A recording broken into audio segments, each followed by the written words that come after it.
Marco Souza, do projeto Voraz do Corpo. Tenho tido bons feedbacks por parte da partilha destes vídeos, vários temas que eu tenho partilhado.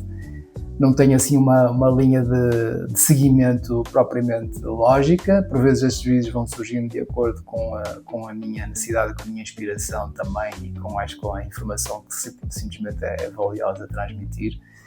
E eu gosto muito de fazer estes vídeos porque me traz também um gozo enorme também de partilhar informações que eu sei que muitas das pessoas já conhecem,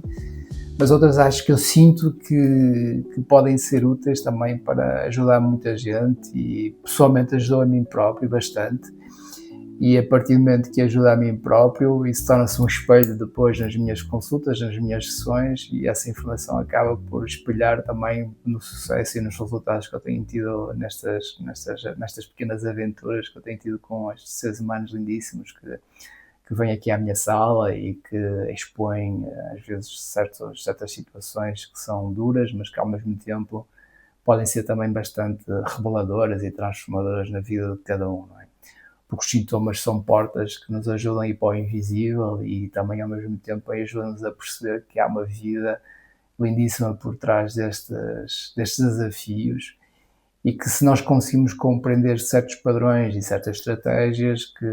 que acontecem dentro da nossa psique, dentro do nosso inconsciente, dentro da nossa psicologia profunda, podem se tornar uma mais-valia muito grande para nós, de certa forma, estarmos mais em alinhamento com nós próprios. Porque o objetivo central de toda e qualquer terapia, qualquer trabalho de expansão ou crescimento ou desenvolvimento interior, o objetivo final está sempre no encontro de nós próprios, em coerência com nós próprios, e aceder a um lugar dentro de nós no qual nós nos sentimos seguros, equilibrados, minimamente saudáveis neste caminho e, sobretudo, com uma expansão de consciência cada vez mais alargada ao nosso dia-a-dia. E aqui um ponto central que ajuda e que facilita bastante e que também está muito alinhado com este propósito é falar sobre uma das feridas emocionais. E talvez hoje vou trazer uma ferida emocional específica. Inicialmente era para trazer a ferida da humilhação, mas hoje senti que realmente o mais importante é seguir também um bocadinho o meu coração e trazer a ferida da injustiça, porque era uma ferida que estava aqui,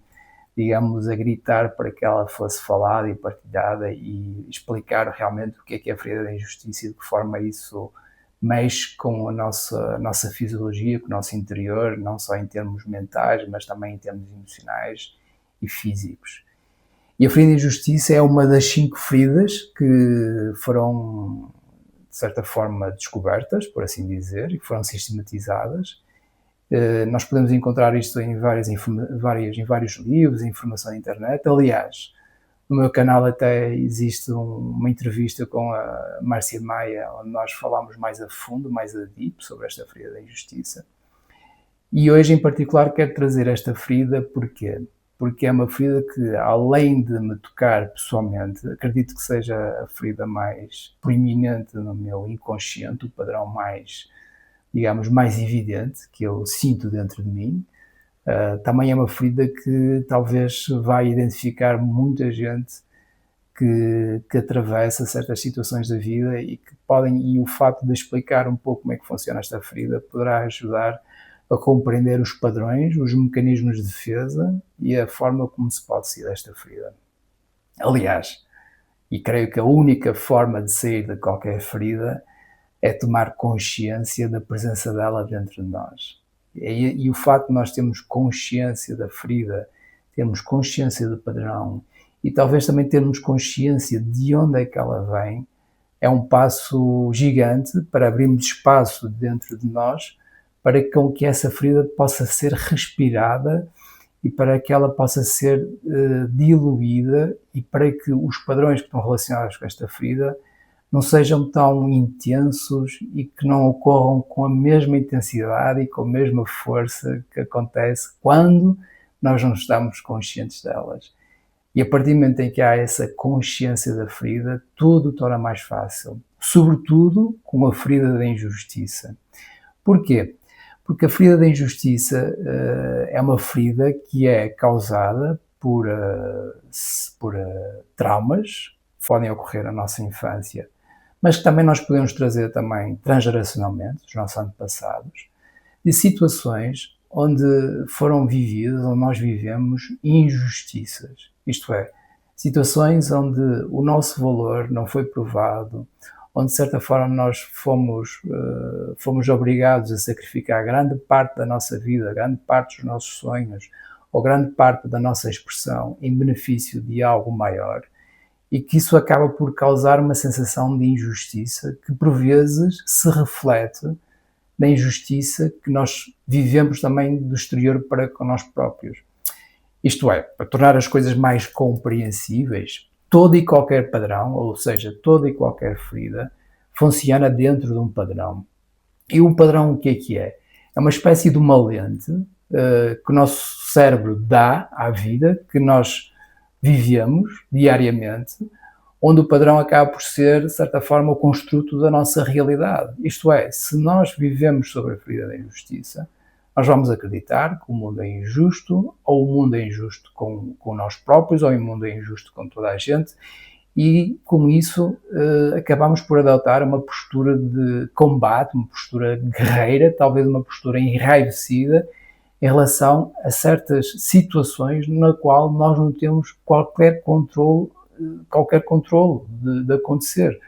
Situações que estão fora da nossa capacidade sequer de contribuir para algo, mas quando existe a ferida da injustiça, normalmente as pessoas que têm esta ferida da injustiça, normalmente são pessoas que vivem um modo de guerreiro, um modo de luto, um modo de hipersensíveis a todo tipo de injustiças que podem ocorrer fora delas próprias. E quando vivem essas injustiças,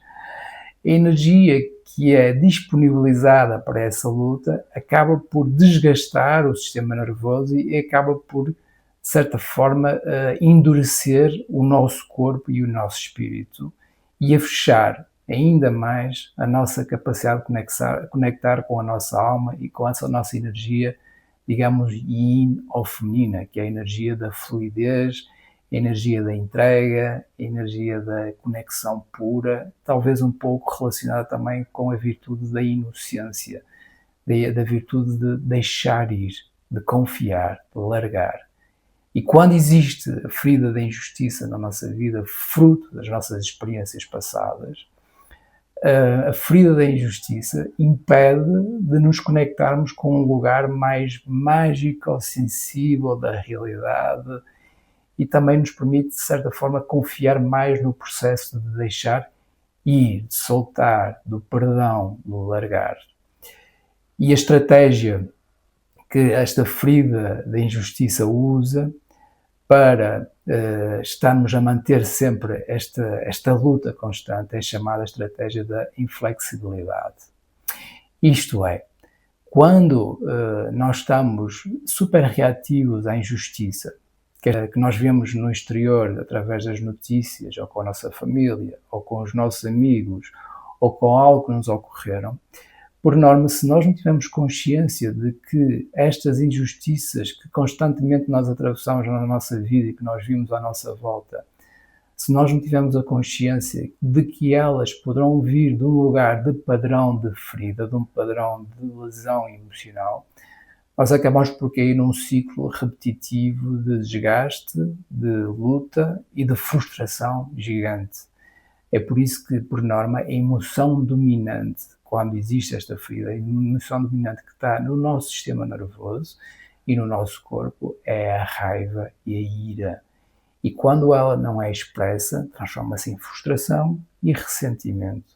quase como se fossem camadas da raiva que vão se guardando dentro de nós. E quando a ferida da injustiça está ativada sem consciência, por norma, há consequências psicossomáticas também. Uma das consequências psicossomáticas mais presentes é no sistema osteoarticular, isto é, quando nós sentimos que precisamos nos proteger porque o meio é perigoso contra nós,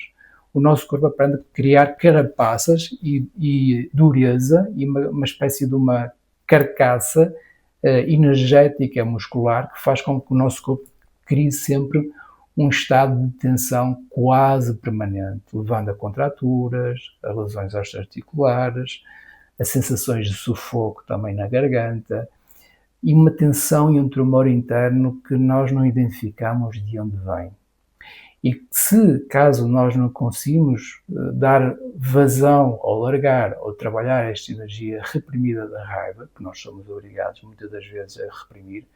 ela, por norma, vira-se contra nós e acaba por se transformar numa espécie de uma autoexigência e num perfeccionismo terríveis que podem às vezes tornar a vida um pouco mais cinzenta e um pouco mais intolerante em relação a certas situações que podem ocorrer na nossa vida, que nós vimos desde as relações, desde o trabalho e não só. Por isso, quando nós não temos consciência da ferida da injustiça, nós vamos ter muitas consequências, não só em termos físicos, que realmente a parte emocional transforma a nossa parte física também, mas também em termos mentais, porque quando estamos nessa ferida ou na falta de consciência da ferida da injustiça, há uma tendência de culpabilizar imenso o mundo, de criar uma espécie de uma guerra contra as pessoas, contra as conspirações, contra os males que nos fazem, e caso nós não façamos isso para o exterior, essa guerra passa a ser uma guerra interna e uma sensação, por vezes, de inquietação e de luta, de nós não sabemos onde é que vem. Por isso, a máscara da ferida da injustiça, de todos os guerreiros que se assumem como sendo lutadores, é o inflexível e a inflexibilidade. Daí é que isto é importante perceber que a estratégia da flexibilidade é uma forma de proteger-nos das injustiças, porque se nós formos inflexíveis, se estivermos na luta, se estivermos na guerra, se estivermos hipervigilantes a todo e qualquer tipo de injustiças que nós observamos nas pessoas que nós mais amamos, ou observamos as coisas que acontecem no nosso dia-a-dia, a inflexibilidade vai nos ajudar a evitar este tipo de dor emocional e a não entrar em contato com esta ferida que está aqui presente. Por isso que é importante, quando nós começamos um trabalho psicoterapêutico, perceber que, por vezes, quando entramos numa partida de luta ou contra nós mesmos ou contra o mundo, muito possivelmente a ferida da injustiça está a tomar conta do nosso inconsciente e aquilo que é inconsciente torna-se inconsciente. E tal como diz Carl Gustav Jung, enquanto nós não tivermos consciência que somos controlados pelo nosso inconsciente e que chamamos isso de destino, a ferida da injustiça acaba por comandar e acaba por, de certa forma, atrair e a facilitar ainda mais as injustiças que podem acontecer na nossa vida, porque todos os padrões acabam por se auto-confirmar, por auto-validar. Por isso, este é um pequeno passo que é importante perceber. Talvez assiste e talvez convido as pessoas a assistirem um pouco também o vídeo que fiz com a entrevista com a Márcia a falar sobre a ferida da injustiça para aprofundar. Mas a mensagem que eu quero passar é que a melhor forma de nós entrarmos em conexão com a vida, com um lado mais sensível, com um lado mais íntimo, com um lado mais solto e flexível da vida, é talvez compreender que pode existir aqui um padrão, pode existir aqui uma ferida que sabota toda essa nossa capacidade de estar no aqui e no agora e respirar profundamente com o nosso corpo solto e conectado. Por isso, espero que este vídeo tenha sido útil, talvez seja só mesmo uma pérolazinha de informação, do qual depois eu quero aprofundar ainda mais, com outras feridas também. Mas por agora deixo esta informação, espero que tenha sido útil e subscrevam o canal, partilhem a informação. Alguma dúvida, alguma pergunta, estarei cá também para responder. E é isso. Obrigado e até já.